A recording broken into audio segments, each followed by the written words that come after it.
आपने एक लाइन कही थी, मैं समंदर हूँ लौट कर वापस आऊँगा। तो ये लाइन क्या आपने ऐसे ही फ्लो में बोल दी थी या फिर आपको यकीन था कि भाई मैं तो वापस आने वाला हूँ? फिर सारे नेता एक प्रकार से मुझे चिढ़ा भी रहे थे, अपमानित भी कर रहे थे कि कैसे आपको बाजू रख दिया, आप ज़िंदगी में वापस नहीं आ सकते। तो मैंने उनको जवाब दिया था कि मेरे किनारे पर घर मत बसा लेना, मैं समंदर हूँ, लौट कर ज़रूर आऊँगा। पहले आपके सीएम और अभी आपके डिप्टी सीएम जब से नतीजे आए वो बार बार बीमार पड़ रहे हैं, अभी तबीयत कैसी है उनकी? एग्जर्शन हम सभी को हुआ, मैं भी थोड़ा बीमार पड़ा, वो भी थोड़े बीमार पड़े, लेकिन अब सब चुस्त और तंदुरुस्त है। अच्छा, विपक्ष कहता है कि वो नाराज हैं, अभी आने वाले टाइम में अब दिखाएंगे। ये समझ लेना, विपक्ष ने कह दिया नाराज है तो समझ लेना आदमी बहुत खुश है। बहुत बहुत शुक्रिया आप सभी का, खासकर देवेंद्र जी आपका। अब 2 मिनट का समय तो बहुत कम है, तो उसके आगे एक शून्य लगा लेते हैं और उसके बाद जितनी आपकी मेहरबानी होगी समय बढ़ता रहेगा। आपके इंट्रो में मनोज मुंतशिर जी ने देवा भाव शब्द का इस्तेमाल किया। अब आपको देवा भाव कहता हूं तो अजय जी का चेहरा सामने आता है। पहले तो ये परमिट कीजिए कि आपको क्या कहा जाएगा सर आज के सेशन में। आपको मैं महाराष्ट्र का सीएम देवेंद्र फडणवीस कहूं या देवा भाव कहने की इजाजत देकर के आप थोड़ी लिबर्टी देना पसंद करेंगे हमें? देखिए, जो प्यार करते हैं वो देवा भाव कह सकते हैं, बस बात खत्म। जिनको फॉर्मेलिटी निभानी है वो देवेंद्र फडणवीस या सीएम कह सकते हैं। तालियां। सर, चूँकि रियल हीरोज़ का हमारा कार्यक्रम है और बॉलीवुड यहाँ रियल हीरो ज़्यादा हैं, क्या आपके सरकार की कोई ऐसी परियोजना जिसमें रियल हीरोज़ को लेकर कुछ आप लोग कर रहे हों उनकी तलाश के लिए, इस तरह की कोई परियोजना भविष्य में? देखिए, पहले तो मैं बधाई देना चाहूँगा जिनको आज हमने सम्मानित किया है, और चारों जो शख्सियत जिनका सम्मान हुआ है वो अपने आप में एक इंस्टीट्यूशन है। अजय देवगन जी ने एक प्रकार से जो हमारी हिंदी फिल्म है उसमें एक्शन हीरो क्या होता है ये हमको दिखाया और अब नए रूप में हमको दिखाई पड़ते हैं। अनुपम खेर जी ने तो जिस प्रकार के किरदार निभाए हैं, मैं ऐसा मानता हूँ कि इतना वर्सेटाइल एक्टर शायद ही हमने देखा है। पंकज त्रिपाठी जी ने तो मुझे ऐसा लगता है कि एक आभा ही बदल दी है, और जब उनको देखते हैं, उनको सुनते हैं, और जो एक शालीनता, मतलब उनकी एक्टिंग देखने के बाद शालीनता से गाली भी दी जा सकती है, ये पंकज जी ने हमको सिखाया। और शानुदा तो ऑल टाइम फेवरेट है, क्योंकि हम भी 90s वाले लोग हैं, हमारे कॉलेज का ज़माना तो 90s का है, और शानुदा ने जिस प्रकार से मोहब्बत तो हमने की थी, इजहार करना शानुदा ने सिखाया। तो मुझे ऐसा लगता है कि ये चारों लोग जो आपने चुने हैं, मैं ऐसा मानता हूँ कि जिन्होंने एक प्रकार से एक पाथ ब्रेकिंग इस प्रकार का काम इस इंडस्ट्री में किया, इसलिए उन चारों को मैं बहुत शुभकामनाएं देना चाहता हूँ। और आपने बहुत अच्छे लोग चुने, इसलिए आपको भी मैं शुभकामनाएं देना चाहता हूँ। जहाँ तक हमारा सवाल है, तो हमारा लगातार ये प्रयास होता है कि हम नए नए लोगों को चुने, नए लोगों को ढूंढे। विशेष रूप से मैं जब पहली बार मुख्यमंत्री बना, उस समय मैंने एक प्रोग्राम शुरू किया जो आज तक चलता है, सीएम फेलोज़। और ये प्रोग्राम ऐसा था कि जिसमें हम लोग एक बहुत ही ट्रांसपेरेंट पद्धति से मात्र 11 महीनों के लिए जो हमारे देश का टैलेंट है उसको हम सीएम फेलोज़ के रूप में बुलाते हैं, उनको अलग अलग डिपार्टमेंट्स में काम करने का मौका देते हैं। और मुझे बड़ा आश्चर्य भी हुआ, मुझे बहुत खुशी भी हुई कि लोगों ने 11 महीने के लिए अपनी बड़ी बड़ी जॉब्स छोड़ दी। कोई बहुत बड़ी फॉरेन बैंक में काम करता था और यहाँ पर आकर उन्होंने इतना अच्छा काम किया हमारे सीएम फेलोज़ ने, कि हमारे 2 सीएम फेलोज़ के तो जो उन्होंने जिस प्रकार का काम किया था उसको प्राइम मिनिस्टर्स अवार्ड मिला। तो इस प्रकार का प्रयास हम लोग अलग अलग प्रकार से करते हैं। तो हर फील्ड में जो अच्छा काम करते हैं उन लोगों को सम्मानित करना, उनको रिकॉग्नाइज करना और टैलेंट पूल तैयार करना, ये मैं ऐसा मानता हूँ कि अपने आप में बहुत ज़रूरी है और ये सरकार हमेशा करती है। आपने देवा भाव कहने की लिबर्टी देकर के एक सवाल पूछने को मुझे उत्साहित कर दिया है। जब से आप सत्ता में आए हैं, योगी जी की तरह आपका बुलडोज़र चल रहा है, हिमंता बिस्वा शर्मा की तरह आप बांग्लादेशियों को भगा रहे हैं।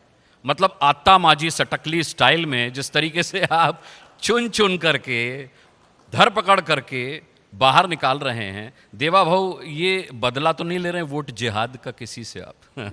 देखिए, हम बदले के लिए चुनकर नहीं आए, हम बदलाव के लिए चुनकर आए हैं। हमको बदलाव लाना है और ये बदलाव हर क्षेत्र में लाना पड़ेगा। और हमारी विचारधारा राष्ट्रवाद की विचारधारा है और राष्ट्रवाद की विचारधारा ने हमको ये सिखाया है जो विचार हमारे राष्ट्र के खिलाफ है उसको चुन चुन कर बाहर निकालना पड़ेगा। बाकी जो राष्ट्रीय विचारों से प्रेरित होकर काम करते हैं, किसी भी जाति के हो, किसी भी धर्म के हो, किसी भी पंथ के हो और कोई भी भाषा बोलने वाले हो, उनका स्वागत ही है, उनको कोई तकलीफ नहीं होगी।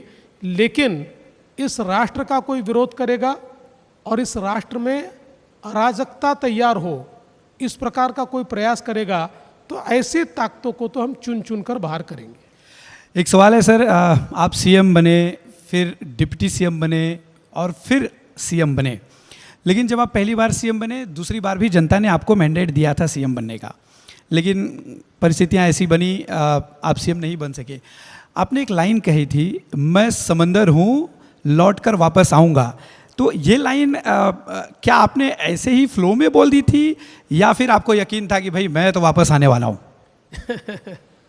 देखिए, वो तो मेरा जवाब था। जिस समय पूरी मेजॉरिटी मिलने के बाद मुझे मुख्यमंत्री नहीं बनने दिया गया और जो कुछ हुआ महाराष्ट्र ने देखा, और हमारी विधानसभा में उसके बाद एक डिबेट हुआ और उस डिबेट में जो उस समय के रूलिंग पार्टी के सारे नेता थे, वे सारे नेता एक प्रकार से मुझे चिढ़ा भी रहे थे, अपमानित भी कर रहे थे कि कैसे आपको बाजू रख दिया, आप ज़िंदगी में वापस नहीं आ सकते, पुनः ये इन पे। तो पूरा एक तरह से मुझे जब सब लोग मिलकर टारगेट कर रहे थे, तो मैंने उनको जवाब दिया था कि मेरे किनारे पर घर मत बसा लेना, मैं समंदर हूँ, लौट कर ज़रूर आऊँगा।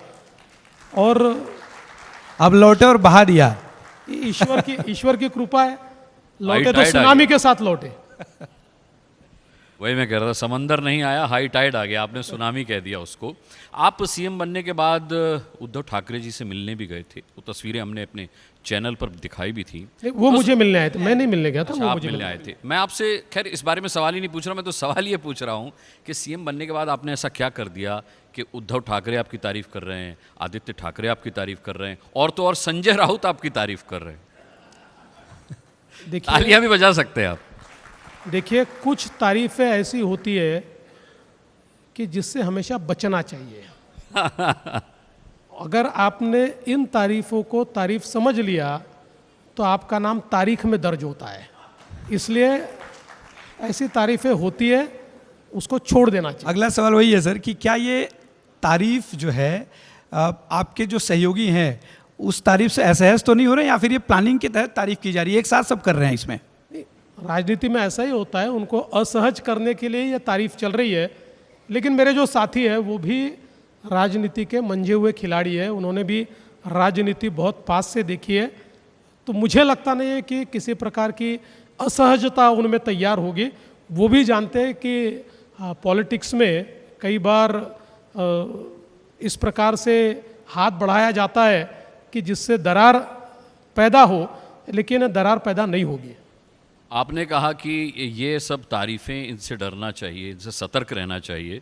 मेरा सवाल ये है कि घर वापसी के सारे दरवाजे आप बंद कर देना चाहते हैं? मतलब अटकलें भी लगी थी कि शायद उद्धव ठाकरे की घर वापसी हो जाए, लेकिन आपने इस उम्मीद पर पानी फेर दिया, मुझे लगता है। नहीं, कोई सवाल ही नहीं उठता। देखिए, अभी महाराष्ट्र में लोगों ने इतना अच्छा मैंडेट हम तीनों को मिलकर दिया है।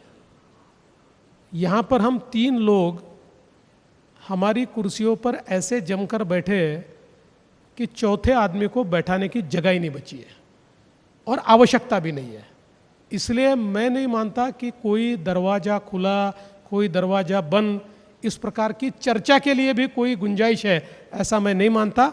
हम जो हमारी महायुति है वो महायुति अच्छे से काम कर रही है और हमारी महायुति ही अंत तक महाराष्ट्र में काम करेगी।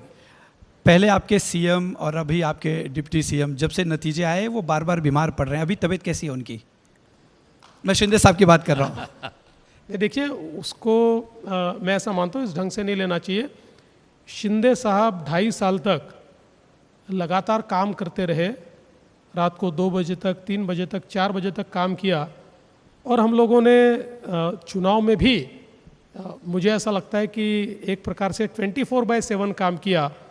तो ये बहुत सहज है कि चुनाव के बाद एक प्रकार से बहुत एग्जर्ट होने के कारण, एग्जर्शन हम सभी को हुआ, मैं भी थोड़ा बीमार पड़ा, वो भी थोड़े बीमार पड़े, लेकिन अब सब चुस्त और तंदुरुस्त है और बिल्कुल ताकत के साथ और पूरे हौसलों के साथ महाराष्ट्र की सेवा करने के लिए उतरे हैं।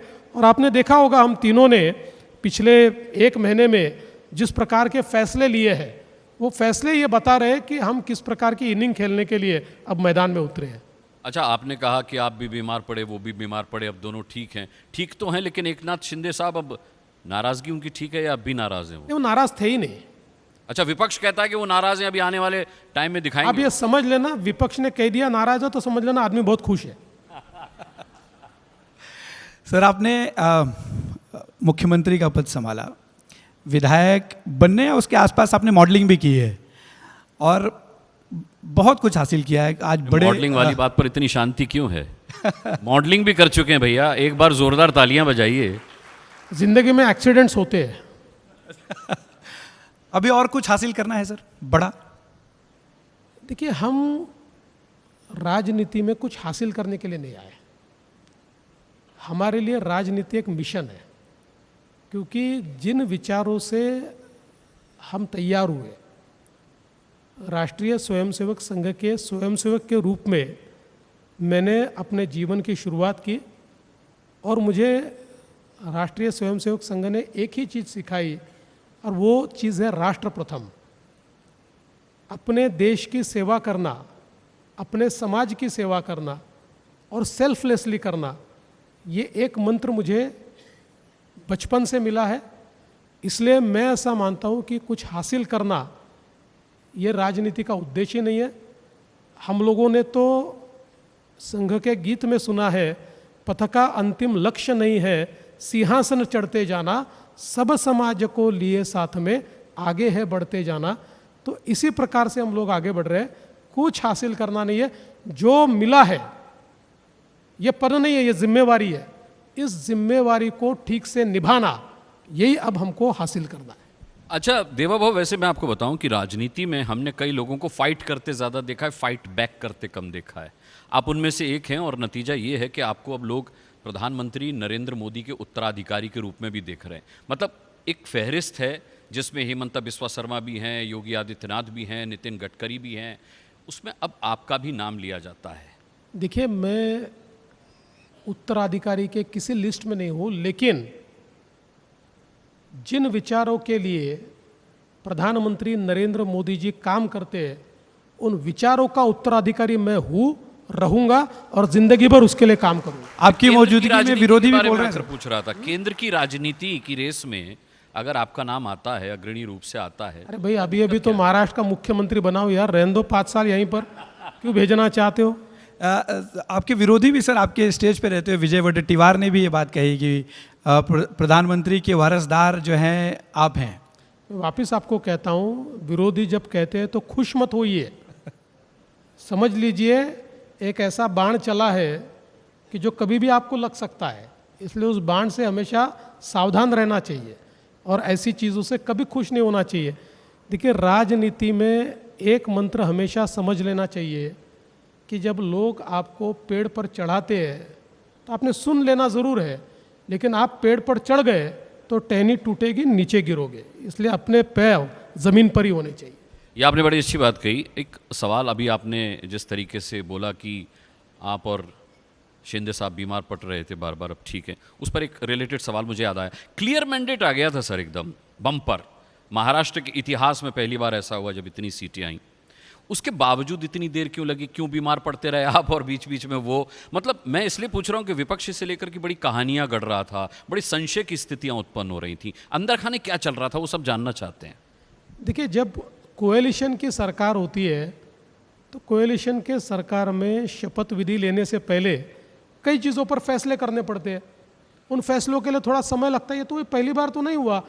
2004 में कांग्रेस एनसीपी की पूरी सरकार आई थी, फुल मेजॉरिटी थी, उनको 12-14 दिन लगे थे। 2009 में भी उनकी पूरी सरकार आई थी, उनको 11 दिन लगे थे। तो ये कोई असहज हुआ ऐसा नहीं है।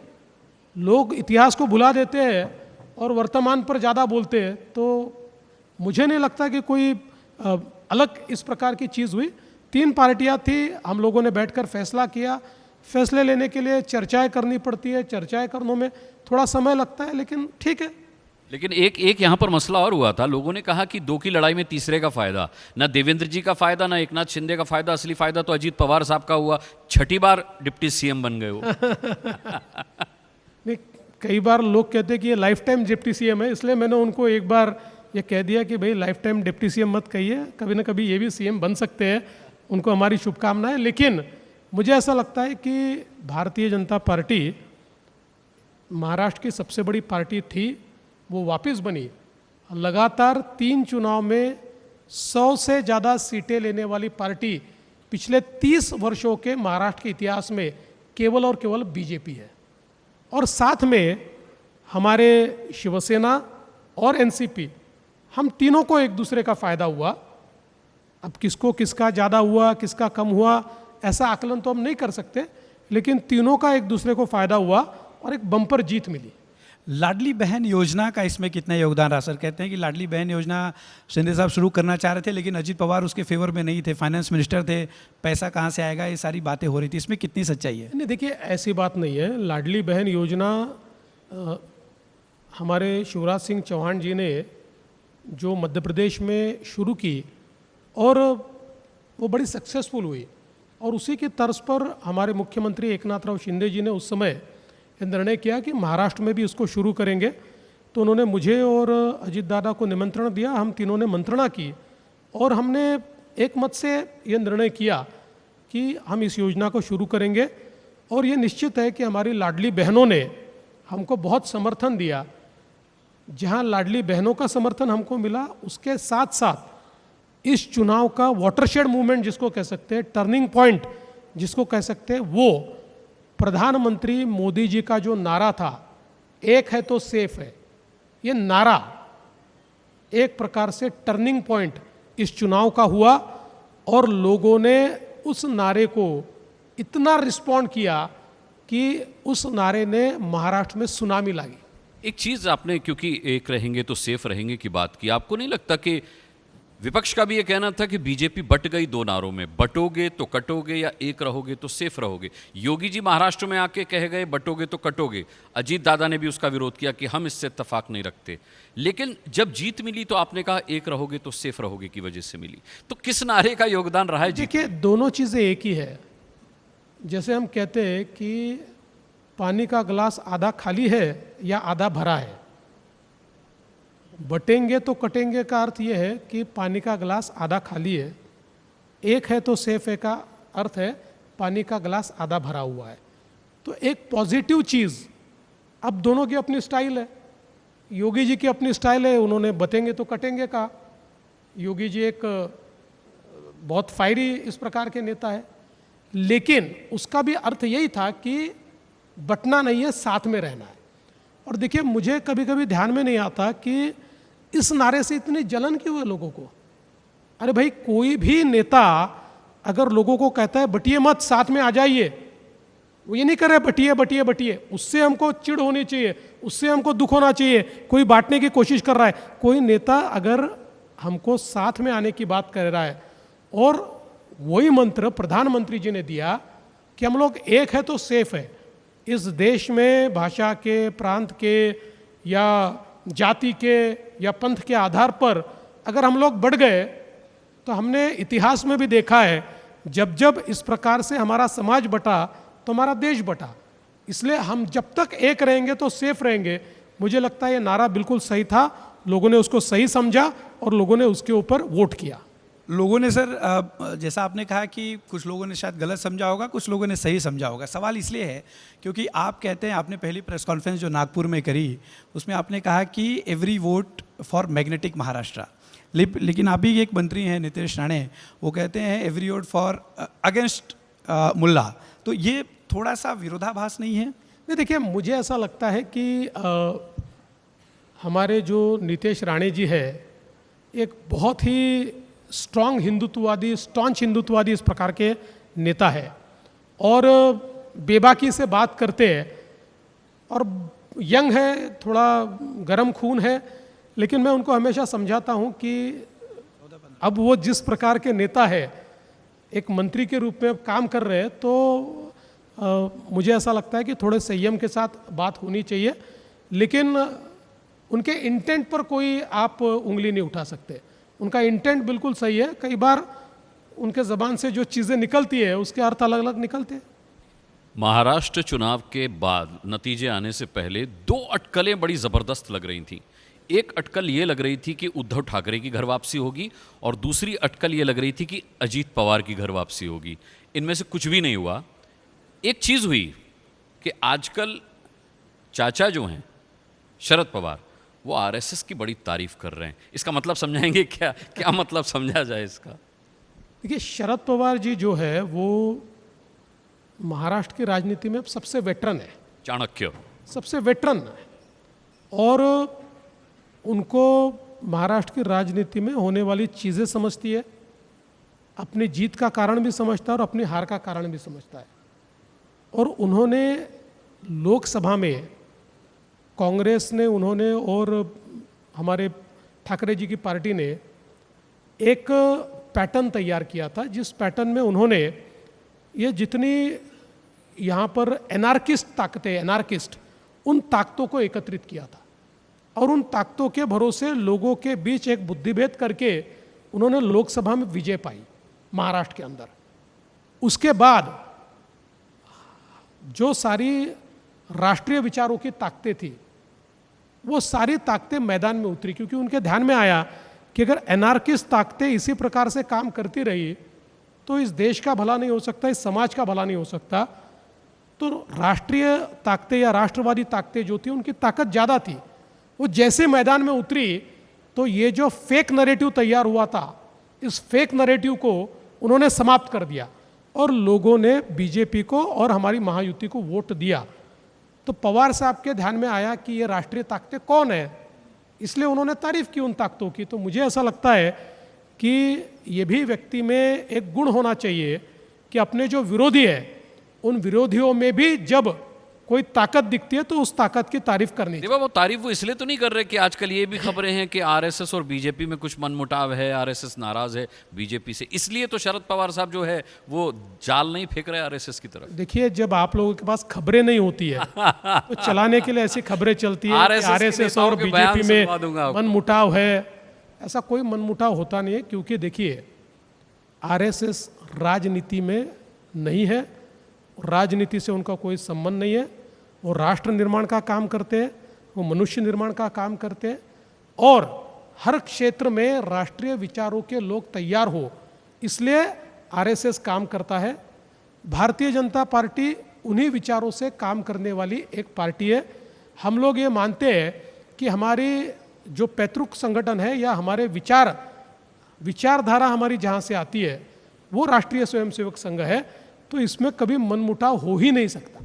सर, आपने कहा कि कुछ फेक नैरेटिव तैयार किए गए, संविधान की बात आप करते रहे हैं, वोट जिहाद एक बड़ा मुद्दा रहा। आपने अपने भाषणों में कई जगहों पे कहा और आपने ये कहा कि अब वोट जिहाद के खिलाफ हम धर्म युद्ध करेंगे। आपको नहीं लगता कि 2024 का जो महाराष्ट्र विधानसभा चुनाव रहा ये ध्रुवीकरण के लिए याद किया जाएगा? देखिए, ध्रुवीकरण का सवाल नहीं है, सवाल ये है कि जिस समय कोई एक व्यक्ति इस प्रकार की बात कहता है या उलेमाओं का एक बोर्ड 17 मांगे ये कांग्रेस, शरद पवार जी की पार्टी, ठाकरे जी की पार्टी के सामने रखते हैं और इन मांगों में ऐसी ऐसी मांगे होती है जिसमें एक मांग ये भी होती है कि 2012 से लेकर 2024 तक जितने महाराष्ट्र में दंगे हुए, उन दंगों में जितने मुस्लिम आरोपी हैं उनको छोड़ दिया जाए। और इस प्रकार की मांग के ऊपर जब ये तीनों पार्टियां रिस्पॉन्ड करती है और कहती है हम इसका ज़रूर विचार करेंगे, और एक लिखित पत्र भी उनको देती है, और उसके बाद उनके नुमाइंदे के रूप में सज्जाद नोमानी एक प्रकार से लोगों को अपील करते हैं कि वोट जिहाद कीजिए और बीजेपी को हराइए। तो अब अगर कोई वोट जिहाद की बात करेगा तो हम तो वोटों के धर्म युद्ध की बात करेंगे, हम कैसे चुप रहेंगे? अगर कोई जिहाद की बात करता है तो उसका जवाब तो देना पड़ेगा। इसलिए हमने ये कहा कि अगर कोई इसको पोलराइज करने का काम कर रहा है, कोई वोट जिहाद की बात कर रहा है, तो वोटों का धर्म युद्ध कीजिए। देखिए धर्म युद्ध क्या होता है? धर्म युद्ध हमारी संस्कृति में एक ऐसा युद्ध है, हम तो कहते हैं कि जहाँ धर्म है वहाँ जय है, और जहाँ सत्य है वहाँ धर्म है, और जहाँ सत्य है वहाँ जय है। तो इसलिए हमने धर्म युद्ध की बात की। इसमें कोई पोलराइजेशन नहीं था, एक जवाब था, और वो जवाब लोगों ने दिया और लोगों ने दिखाया कि अगर कोई महाराष्ट्र में इस प्रकार से पोलराइज करके एक समाज विशेष को साथ में लाकर चुनाव जीतने का प्रयास करेगा तो उसका जवाब मिलेगा, और वो जवाब महाराष्ट्र ने दिया। रिवर्स पोलराइजेशन किया आप लोगों ने? रिवर्स पोलराइजेशन करना नहीं पड़ता है, होता है, हुआ है वो। देखिए किसी को आप दबाओगे ना तो ऊपर ही आएगा, दबाने की कोशिश की तो ऊपर आया। तो मतलब दो सवाल हैं छोटे छोटे। पहला तो ये कि आप मानते हैं इसी वोट जिहाद की वजह से लोकसभा में चीजें आपके मन मुताबिक नहीं थे, और दूसरी बात जिसे आप धर्म युद्ध कह रहे हैं वोट जिहाद के खिलाफ, आपके उस धर्म युद्ध को विपक्षी पार्टियां ईवीएम में छेड़छाड़ कहती हैं। देखिए पहली बात तो यह है कि अगर आप लोकसभा के रिजल्ट देखें, आपको एक नमूना बताता हूं कि धुले लोकसभा, और ऐसी 12 लोकसभाएं हैं। धुले लोकसभा, एक लोकसभा में 6 विधानसभा आती है।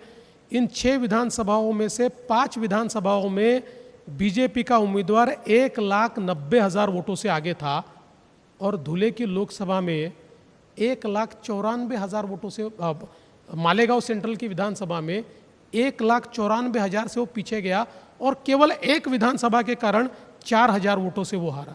ये वोट जिहाद था। ऐसा 12 जगह उन्होंने किया। और देखिए अब मुझे टिप्पणी करने की आवश्यकता नहीं है, सुप्रीम कोर्ट ने ही विपक्ष को कह दिया आप जब हारते हो तो ईवीएम का नाम लेते हो, आप जब जीतते हो तो लोकतंत्र का नाम लेते हो। ये जब जीतते हैं तो लोकतंत्र जीतता है, और ये जब हारते हैं तो ईवीएम जीतता है। मैं इनको इतना ही कहना चाहता हूँ कि धूल इनके चेहरे पर है, ये आईना पोंछते हैं, एक बार अपना चेहरा पोंछ कर देख ले तो मुझे लगता है कि इनके ध्यान में आएगा कि ये क्यों हारते हैं। सर आपने 100 दिनों का एक प्लान बनाया है, सारे मंत्रियों को, उनके विभागों को 100 दिनों का एक खाका तैयार करने बोला है। क्या प्लानिंग है सर आपकी, खासतौर पे अगर हम आपके पास जो सबसे महत्वपूर्ण खाता है गृह मंत्रालय का?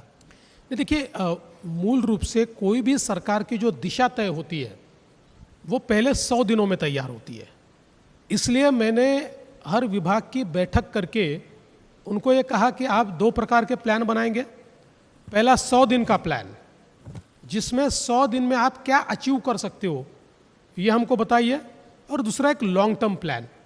तो 100 दिन के प्लान में हर विभाग ने अपने टारगेट्स तय किए। देखिए ये जो सरकार होती है ना, ये इसी प्रकार से चलती है मिशन मोड पर। आप अगर मिशन दोगे तो सरकार चलती है, आप अगर मिशन नहीं दोगे तो ऐसा हाथी है जो खड़ा भी नहीं होता और हिलता भी नहीं है। तो इनको मैंने मिशन दिया है, और उसके साथ साथ एक मैंने 7 पॉइंट प्रोग्राम दिया है। जो 7 पॉइंट प्रोग्राम हर विभाग के हर ऑफिस में उस प्रोग्राम को कार्यान्वित किया जाएगा, जिसमें बहुत छोटी छोटी बातें मैंने कही है।